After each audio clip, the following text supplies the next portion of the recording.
Boa tarde, pessoal. Sou Carlos Pius, sou dentista, sanitarista, trabalho aqui no Telesaúde como teleconsultor e na coordenação de nucleação, no apoio que a gente faz para outros núcleos do país. Vocês estão me vendo bem? Ivanete, Ana Cláudia, o pessoal todo aí. Estou aqui, hoje a gente está com a Karen Bavaresco, que é uma colega dentista, vou deixar para ela se apresentar, e com a Camila e o Henrique, que são dois residentes do Grupo Hospitalar Conceição, que estão participando dessa conversa com a gente. Pessoal, se Bom, boa tarde, pessoal. Quem fala é Karen, como a gente já tinha conversado, acho que no nosso último web. Sou teleconsultora e telereguladora aqui da Odonto, do Núcleo Telesaúde, Rio Grande do Sul. A Camila Longo. Camila Longo, perguntar. Pessoal, então a ideia hoje, conversando sobre o Centro de Especialidade Odontológica, para a gente começar essa conversa, a ideia é que a gente possa abordar alguns conceitos do que vai conformar a rede, né? Porque a gente não pode pensar esse serviço excluído e isolado das outras redes que a gente tem, em especial aqui a atenção básica, né? Então, para isso é importante que a gente situe alguns conceitos interessantes. Por exemplo, a densidade tecnológica, então, que considera que os serviços que formam o sistema devem estar aptos dentro dos limites da sua complexidade e capacidade tecnológica a resolver os problemas de saúde que levam os usuários a procurar cada nível de assistência. O conceito de média complexidade mesmo, definido pelo Ministério da Saúde, né, que é um conjunto de ações e serviços que visam atender os principais problemas e agravos de saúde da população, cuja complexidade da assistência demande a disponibilidade de profissionais especializados e a utilização de recursos tecnológicos para apoio e tratamento. A alta complexidade é um conjunto de procedimentos que envolve alta tecnologia e um grande custo também para o sistema, que objetiva propiciar à população acesso a serviço qualificado, integrando aos demais níveis de atenção à saúde. Atenção base e a média complexidade. Conceito de redes que estão colocados nas diretrizes da Política Nacional de Saúde Bucal e nas demais portarias do Ministério que instituem as redes de atenção à saúde. Então, que fala que as redes devem garantir uma rede de atenção básica articulada com toda a rede de serviço e como parte indissociável desta, assegurando a integralidade nas ações da saúde bucal, que é o nosso assunto aqui, articulando tanto o nível individual como o coletivo, a promoção e a prevenção com o tratamento e a recuperação da saúde da população.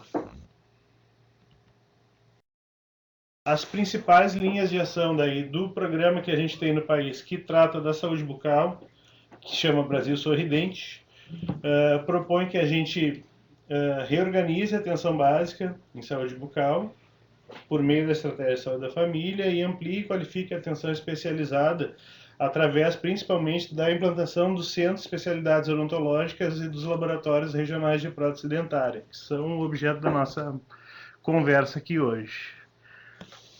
Aqui então a gente teria um esqueminha genérico, né, do que conformaria uma rede de atenção à saúde, em especial à saúde bucal, aqui no caso, né. Então a equipe de saúde bucal como cêntrico, naquela lógica de uma equipe e de uma rede poliárquica, né, integrando farmácia, laboratório de prótese dentária, atenção domiciliar, o centro de especialidade odontológica, serviço de apoio diagnóstico e, quando necessário, nível hospitalar.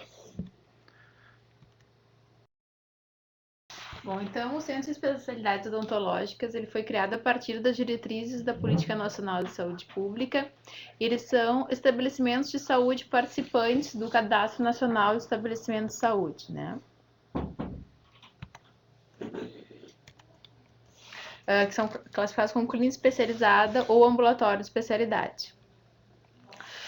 Segundo, né, a diretriz do Ministério de Saúde de 2004, são unidades de referência para as equipes de saúde bucal e sempre integrados ao processo de planejamento loco-regional. ofertam, de acordo com a realidade epidemiológica de cada região e município, procedimentos clínicos odontológicos complementares aos realizados na atenção básica. Nesse momento, acho que a gente pode iniciar uma discussão agora e depois continuar por chat, que uma das grandes questões, acho que além de se ter, né, os centros de especialidades odontológicas para encaminhamento da rede, eu acho que em algum momento, embora exista, né, o protocolo de encaminhamento para o CEL, o que é responsabilidade da atenção primária, que é responsabilidade né, da atenção secundária, então, do CEL, o que a gente pode qualificar na atenção básica para a gente conseguir encaminhar para os centros de especialidades odontológicas as questões que são de fato de atenção de média complexidade. Muitas questões nós podemos e devemos resolvê-las dentro da atenção primária, principalmente em algumas questões de acompanhamento. Infelizmente, né, algumas das nossas necessidades elas vão demandar exclusivamente da atenção secundária, mas para algumas delas talvez a gente pudesse discutir o que a atenção primária pode, quando capacitada, resolver e evitar o encaminhamento, tendo em vista também que o número de vagas para os centros de especialidades odontológicas eles são bastante reduzidos no momento. Então, o atendimento do centro de especialidades ele é uma continuidade do trabalho realizado na atenção primária.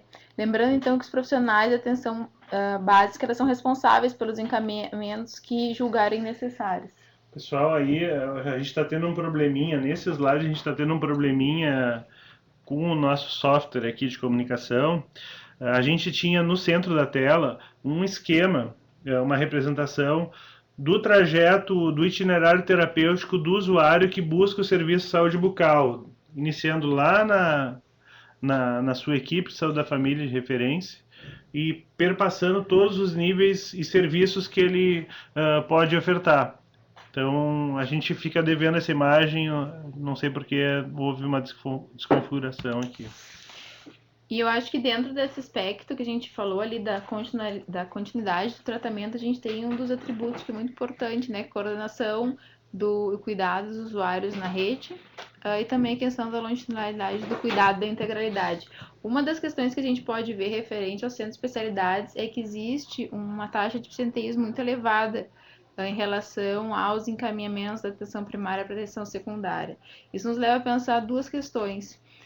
Quantos dos nossos usuários nós estamos fazendo vigilância, né, daqueles que são encaminhados e que por algum motivo eles não conseguem completar o seu tratamento, como é que a atenção primária consegue dar conta disso também, daqueles que vão e não retornam para os nossos serviços, né, e também essa questão de fazer uma coordenação dentro da rede, encaminhar então os usuários para as especialidades que são necessárias de uma forma mais de garantir a prevenção quaternária.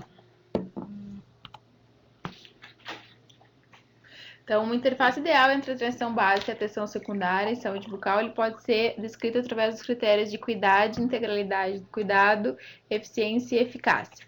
Né? Que a gente pode, então, definir equidade, a gente pode identificar tanto os casos diagnosticados apropriadamente, que devem ser referenciados ao nível de maior complexidade sem barreiras para esse referenciamento. A integralidade no cuidado, onde todo o tratamento requerido deve estar disponível e acessível, seja no nível primário ou secundário, e o fluxo entre os níveis deve ser facilmente conseguido. E eficiência e eficácia, que deve garantir que as referências sejam apropriadas e devidamente oportunas, e com mecanismos de triagens adequados. Bom, pessoal, aí de novo a gente tem agora aqui apareceu a imagem, aquela que eu tinha comentado com vocês, que tem mais ou menos o trajeto do usuário, considerando esses princípios de eficácia, eficiência, integralidade, coordenação do cuidado, que são atributos da atenção primária. A ideia é que o usuário, para garantir o seu cuidado, tenha disponível para ele acesso ao UBS, na saúde da família, no nosso caso aqui, rede de apoio diagnóstico terapêutico, medicamentos e serviços de especialidades. E é bem importante daí que a gente, para garantir isso, que seja, independente do nível onde a gente se encontra, que a gente consiga transcender uma lógica que a gente tem de baixa responsabilização dos serviços para com os usuários. Então, seja na saúde da família, seja no centro de especialidade, é bem importante que a gente garanta uma integração, né? Uma ida e uma vinda desse usuário, principalmente das informações. Mas uma ida que seja com responsabilidade do profissional que está atendendo. Então, aconteceu um problema, a gente vê a Karen estava comentando, né? A gente tem poucas vagas para CEL atualmente no SUS aqui do Rio Grande do Sul. E a gente tem os protocolos bastante rígidos quanto ao que a gente precisa garantir para o usuário acessar o serviço. E muitas vezes a gente tem alguma dessas condições descumpridas no CEL, a gente reencaminha o usuário para a unidade de referência. Muitas vezes a gente tem que ter um pouco de jogo de cintura nisso. Não sei o que a Karen acha, assim, a ideia é a gente fazer um bate-papo aqui um pouco. Para poder também, bom, então o cara não veio tão do jeito que precisava vir, a gente resolve aquele problema, atende do mesmo jeito, mas liga para o colega e conversa sobre, olha, é preciso observar tais e tais coisas, porque tem uma dimensão pedagógica nisso, de educação permanente mesmo. E aí a gente vai conseguindo, na verdade, com essas ações, conformar uma rede. A gente vem falando até o momento, e essa primeira parte da nossa conversa aqui, a ideia é que a gente possa conversar um pouco sobre princípios organizativos mesmo, né? Como a gente se articula para conformar uma rede desse serviço. Então, o que são os encaminhamentos para o CEL, né? Então, são principalmente relacionados ao diagnóstico bucal, né? Situações de estômago, situações de periodontia mais especializada, cirurgias orais menores, as endodontias e também o atendimento a portadores de necessidades especiais. Em relação aos recursos financeiros, a implementação do CELS funciona como uma parceria entre os estados, os municípios e o governo federal, de acordo com a portaria 599 de 2006.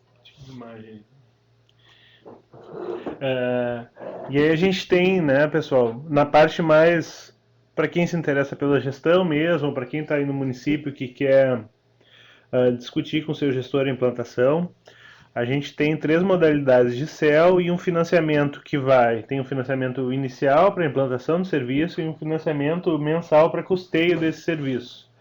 Então a gente tem, segundo, né, o número de equipamentos odontológicos do CEL tipo 1, ao porte, né? O CEL tipo 2, que é de 4 a 6 cadeiras, tem um financiamento de 75 mil. No 1 são 3 cadeiras e 60 mil. O CEL tipo 3, acima de 7 cadeiras, e a gente tem um financiamento atual de 120 mil reais.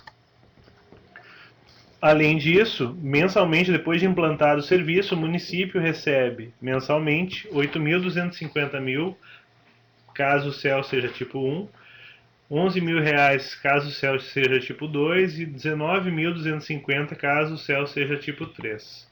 Lembrem que daí para implantar o CEL tem algumas coisas que a gente tem que pensar. Quando num daqueles princípios que a Karen comentou de eficácia e eficiência, a gente também tem que pensar numa coisa de economicidade. Então, lembrar que no nosso estado a gente tem muito município pequeno e o custo de manutenção no CEL não é uma coisa, não é barato, não é um serviço que é barato. Então, a gente, para ser custo efetivo, tem que pensar bem e avaliar bem, de repente, algumas parcerias. A gente vai dar uma tocada nisso na organização, mas pensar em CELs regionais, enfim, é uma boa alternativa. Além desses recursos que a gente comentou de implantação do serviço, atualmente, assim como as equipes de saúde bucal, os serviços do Centro de Especialidade Odontológicas também foram incluídos no Programa de Melhoria de Acesso da Qualidade do Ministério da Saúde. Então a ideia é que as equipes, os serviços que forem bem avaliados, possam duplicar o seu financiamento de custeio. Assim, se no final do processo de avaliação externa, né, esses serviços seguem a mesma lógica das outras equipes. Então eles vão ter a fase de adesão inicial, uma fase de desenvolvimento, que é marcada por um processo de autoavaliação, no qual o serviço vai usar um instrumento de autoavaliação, e a ideia é que ele, a partir dos problemas e potencialidades que ele detecte, ele garanta, num período de até 6 meses, uma mudança da situação que ele se encontra. Depois disso tem a fase de avaliação externa, e que é a fase que a gente está entrando aqui no estado, final de novembro, deve iniciar a avaliação externa para quem é avaliado pela Universidade Federal do Rio Grande do Sul. Para os municípios que estão no consórcio da Universidade Federal de Pelotas, A informação que a gente tem no momento é que a avaliação já está começando.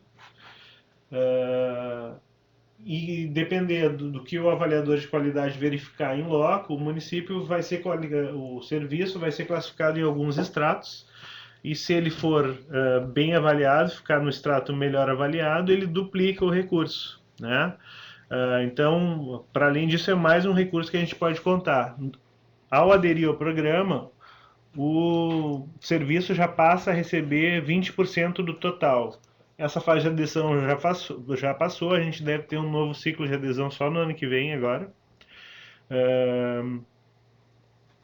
E teve um pequeno atraso nos repasses do governo federal em função do Fundo Nacional de Saúde, um probleminha que houve, e os repasses já estão sendo regularizados. Então, se algum município que está aí não recebeu, fique tranquilo que até o final do mês vai estar recebendo recursos.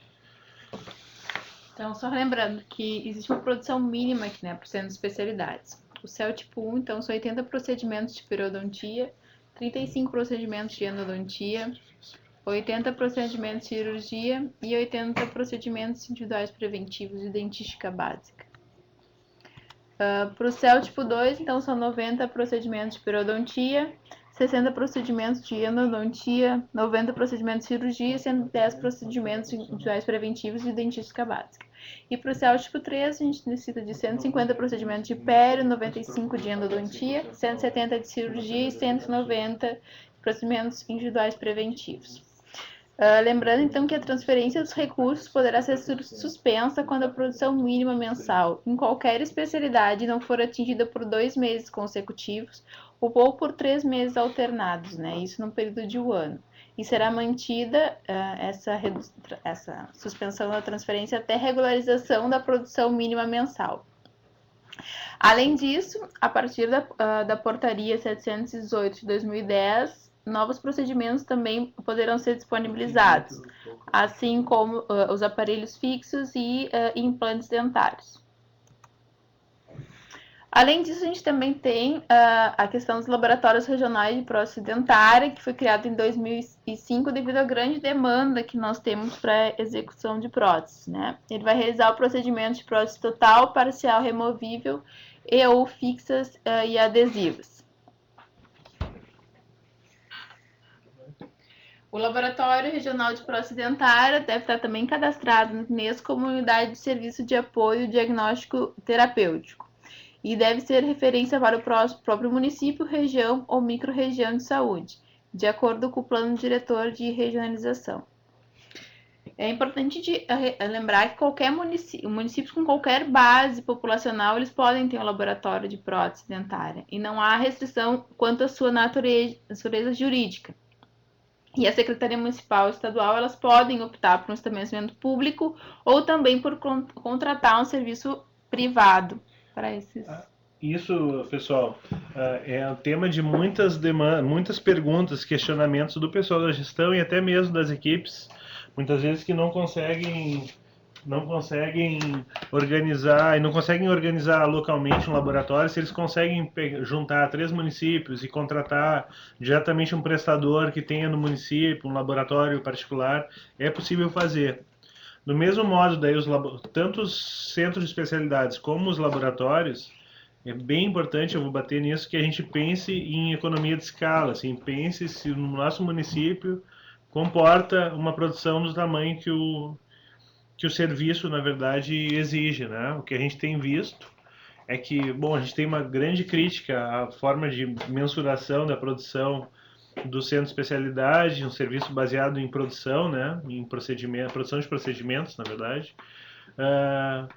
Mas, no geral, a gente vê que os centros de especialidades aqui do estado do Rio Grande do Sul, no país inteiro, mas aqui em especial, eles não atingem, ficam muito longe das metas que são postas pelo Ministério. A gente tem aqui um esquema dos repasses que o Ministério da Saúde disponibiliza para os laboratórios. Então, de 20 a 50 próteses por mês, o município ganha R$ 7.500. De 51 a 80, R$ 12.000. 81 a 120, R$ 18.000.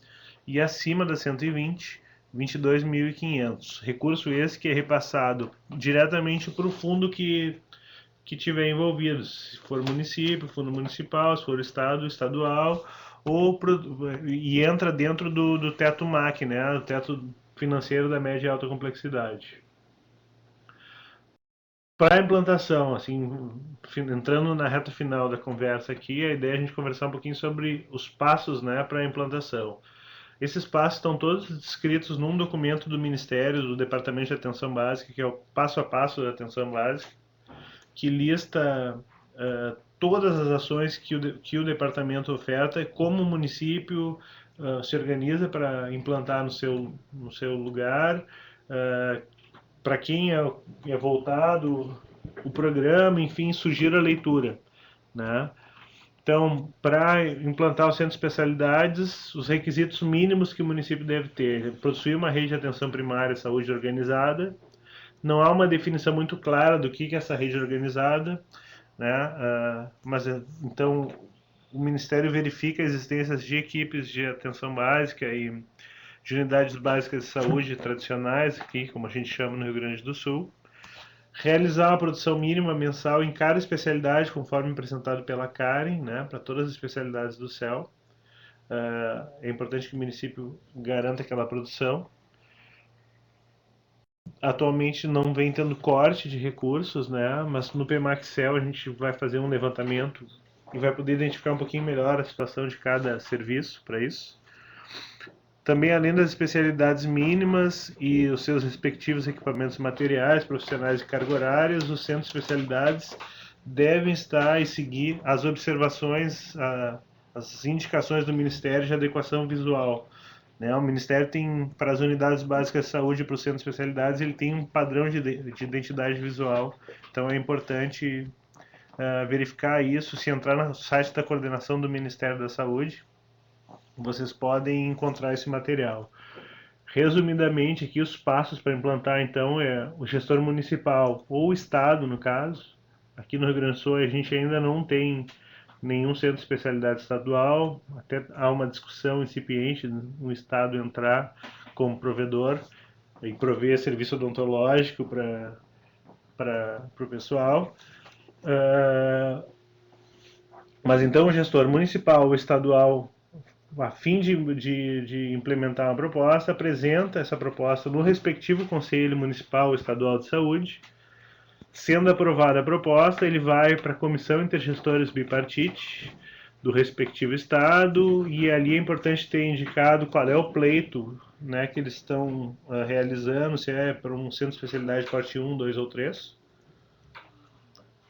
Aprovado na CIB, sai um ofício com uma resolução que é enviada ao Ministério da Saúde solicitando a apreciação, a aprovação do Ministério e aí a publicação na portaria. Aí, após publicar na portaria, o município já passa a receber os recursos regularmente, os recursos que a gente conversou antes. É importante também que quando for enviar as propostas, tanto para o Ministério quanto para o Estado, para passar na Comissão Intergestores Bipartite, é importante que tenha alguns documentos, como ofício do gestor, solicitando, se for o caso, o adiantamento do incentivo financeiro de implantação, porque é possível garantir que o município receba um recurso adiantado, caso o município não tenha recurso próprio para iniciar a obra, né, de construção do serviço. E daí é bom, quando for fazer essa solicitação, indicar o nome e o endereço da unidade de saúde, uma cópia da resolução da CIB aprovando, tá ligado? Aprovando a implantação do serviço. E aí tem isso aqui. Além disso, é importante que conste nessa proposta os documentos aprovados pela CIB lá e algumas caracterizações populacionais do município, da atenção básica, o tipo de gestão, como ela está inserida no plano diretor de regionalização do estado, né? Características físicas do estabelecimento de saúde que eles vão implantar, que recurso, que equipe que eles querem ter, que tipo de equipamento, as especialidades que o serviço vai ofertar, um projetinho básico semelhante ao que a gente faz para implantar uma equipe da saúde da família. Aqui no estado do Rio Grande do Sul tem um fluxo a mais que muitas coordenadorias ainda estão pedindo aprovação no COGERE sempre, né, que é o Colegiado de Gestão Regional. Então, antes de ir para a CIB, vai para o COGERE, mas isso varia um pouquinho e o estado não tem um fluxo ainda fechado em portaria. Então, é importante sempre conversar com a sua respectiva Coordenadoria Regional de Saúde. Além desse documento que eu falei antes, né, desse projeto aí, é importante ter o termo de compromisso do gestor responsável lá pela implantação do serviço, garantindo que o serviço vai iniciar em no máximo 3 meses após o recebimento do recurso, sob pena de ter que devolver esse recurso para o Fundo Nacional de Saúde. Após a publicação da portaria, que define os recursos que o município ou o estado vão fazer jus para implantar o serviço, tem mais um conjunto de documentos que tem que enviar. Então, é um ofício do município solicitando, ou do estado solicitando o credenciamento do CEL, já informando daí o número do Cadastro Nacional de Estabelecimento de Saúde que o serviço vai ter, razão social. Daí é importante diferenciar, né, a razão social diferenciada do nome dado ao estabelecimento ou do nome comercial com que a empresa pode ser reconhecida junto ao público. Fotos do ambiente do CEL, dos itens considerados obrigatórios, segundo o Manual de Adequação Visual. Preenchimento do anexo da portaria 283, que é um termo de compromisso lá, que o gestor se compromete com a continuidade das ações de saúde. As nossas referências, né, basicamente, o Ministério da Saúde, o site da Coordenação de Saúde Bucal, Coordenação Nacional de Saúde Bucal, e do Departamento de Saúde. E a gente fica agora disponível para responder algumas perguntas. Não sei se alguém quer fazer alguma outra consideração aqui, Karen.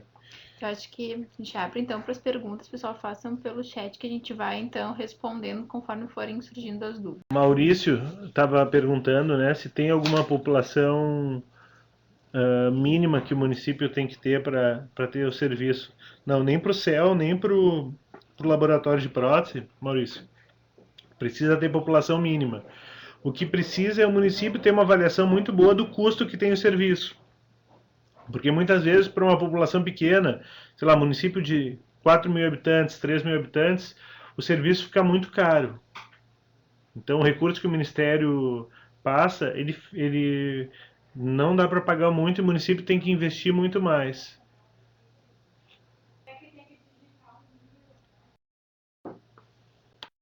Pessoal, como é que é o nome da pessoa aqui? Kátia, tudo bom, Kátia? Olha só, os municípios contribuem sim, né? O município vai ficar sede e a ideia é que os outros municípios, e daí tem que ter um instrumento firmado, por isso é importante, tem que formar juridicamente um consórcio, né?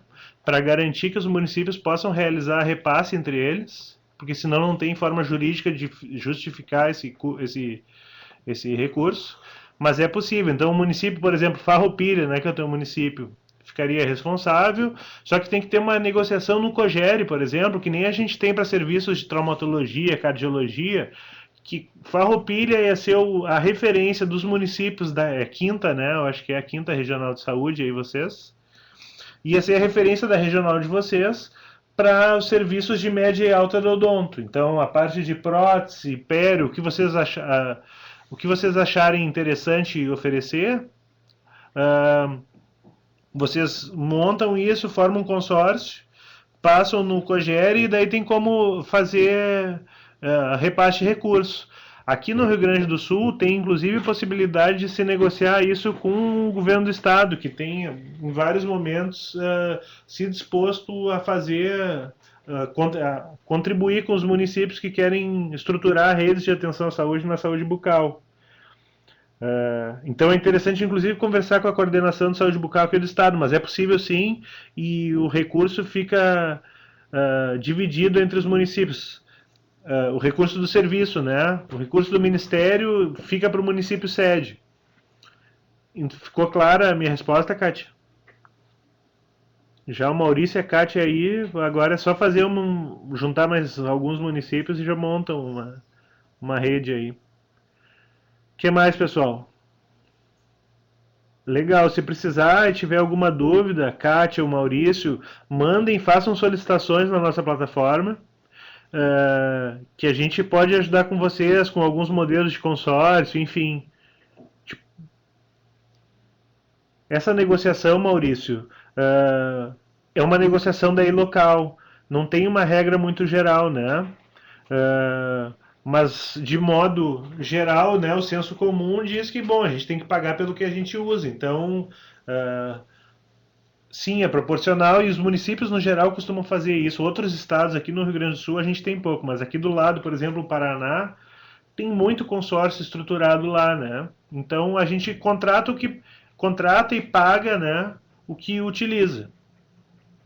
Por isso que tem que ter um estudo bem grande, bem estruturado de demanda dentro dos municípios, né? Alguém mais? Não deixa de chamar o pessoal da Coordenação Estadual de Saúde Bucal para fazer essa negociação aí. Tenho certeza que o pessoal vai ter o maior prazer de participar com vocês aí. Pessoal, a Kátia de novo perguntando, né, sobre se a gente pode ter um dentista, um profissional de outra especialidade atendendo como estômato. Ali, no caso, a pergunta dela sobre o bucomaxilo trabalhando como estômato. Pela portaria pode, né? A gente pode ter um dentista com formação geral atendendo em qualquer uma das especialidades. Às vezes, no decorrer da carreira do profissional, ele vai acumulando expertise, né? Em determinada área. E ele é praticamente especialista e só não tem uma formalização disso, né? Dá para fazer. O que é importante é observar mesmo se a pessoa tem as competências que precisa ter para o lugar, né? Se o profissional entende do assunto, ele pode e se sente tranquilo para ser o responsável da região toda aí. Não tem impossibilidade legal, assim. Essa menina falou que... Maurício, eu não estou podendo olhar aqui e consultar o site do DAB, porque no nosso navegador a gente está com medo que caia. Mas a Karen aqui é do GHC e a gente estava conversando, e tem a Camila aqui junto, que são dentistas, e a gente estava conversando, a gente acha que o do GHC é 2 e o da Universidade Federal do Rio Grande do Sul é 3, se eu não me engano. Então, pessoal, a gente está finalizando aqui essa web palestra. Quem tiver outras dúvidas pode nos mandar, né, pela plataforma, que o link a Ana Cláudia já disponibilizou, e também as suas sugestões de outras web palestras ou cursos podem ser enviadas através do site do Telesaúde. Um abraço para todos e bom resto de semana.